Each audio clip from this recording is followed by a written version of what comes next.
The Madanga Commission just had what might be its most expensive testimony to date, and I need to walk you through this because the level of corruption being revealed here is genuinely staggering. We are talking about a witness, anonymously referred to as Witness C. I know, sounds intriguing, right? Who's a member of the elite political killings task team, testifying about conversations and confessions they had with Vusi Ketmatlala, the alleged drug lord and tenderpreneur who's currently sitting in jail. And what Matlala apparently told this witness is so damning that multiple senior police officials and even the current police minister are now directly implicated in massive corruption schemes. Let me start with this, the biggest bombshell. Matlala allegedly confessed that he paid 500,000 rand to fund Police Minister Senzo Mchunu's campaign for ANC presidency. We are talking flights, accommodation, and entertainment for Mchunu's entire delegation when they attended the ANC's January 8th celebrations in Cape Town. So the current police minister, the guy who's supposed to be overseeing the law enforcement in South Africa, allegedly had his political campaign funded by a man who's now in jail for attempted murder, money laundering, and defeating the ends of justice. That is not a good look. That is actually the worst possible look for someone of that caliber. But it gets so much worse. According to Witness C's testimony, Matlala claimed he was paying suspended Deputy National Commissioner Shadrack Sibia up to 1 million rand per month in bribes. Per month, that's 12 million rand a year, just in regularly monthly payments. But the bribes didn't stop there. Matlala allegedly gave Sibia 2 million rand to purchase a plot for a bed and breakfast business. He paid 300,000 rand for Sibia's son's wedding, and here's where it gets absolutely absurd.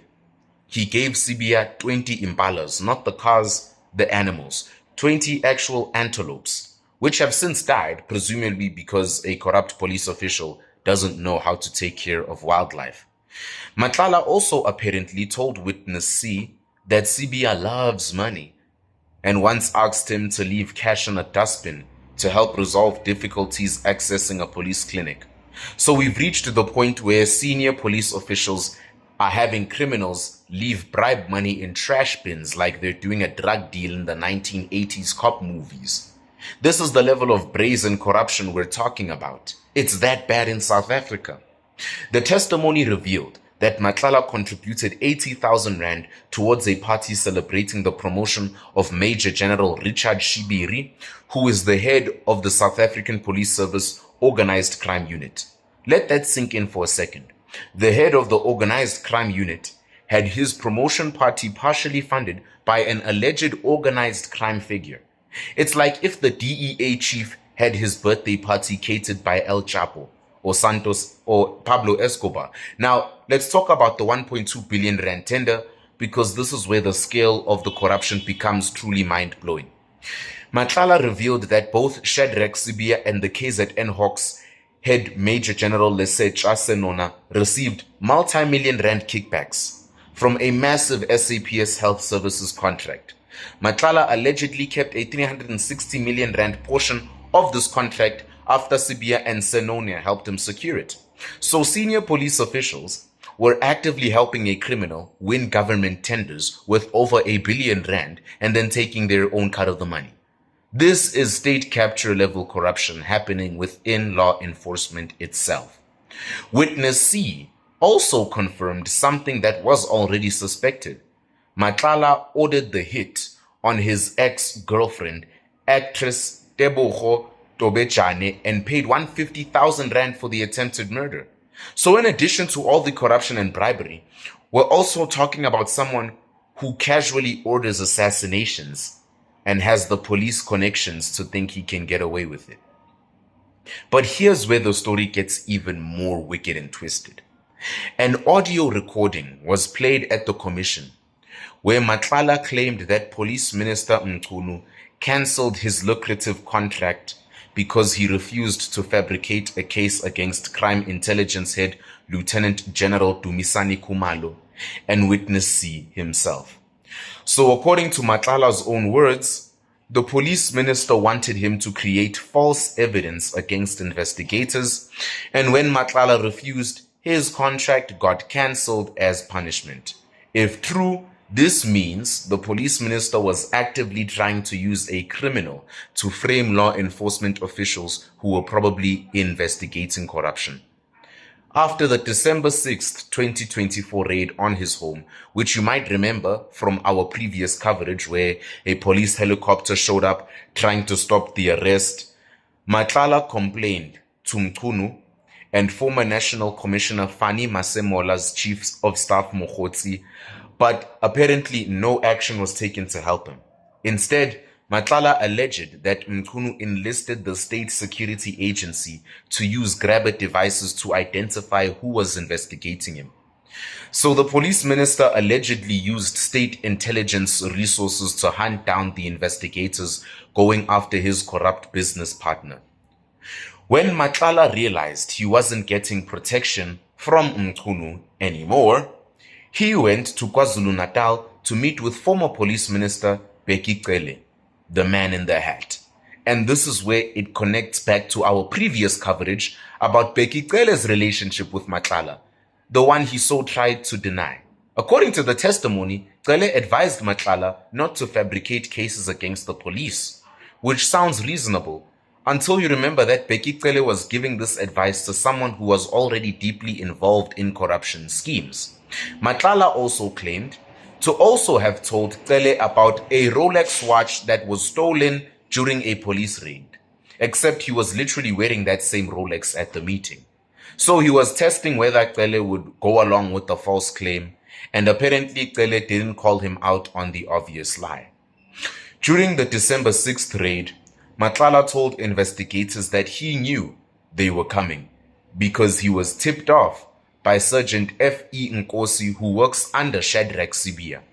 Matlala actually showed them a bank account and screenshot where Nkosi made an inquiry in the SAPS system, presumably checking on the status of investigation so he could warn Matlala.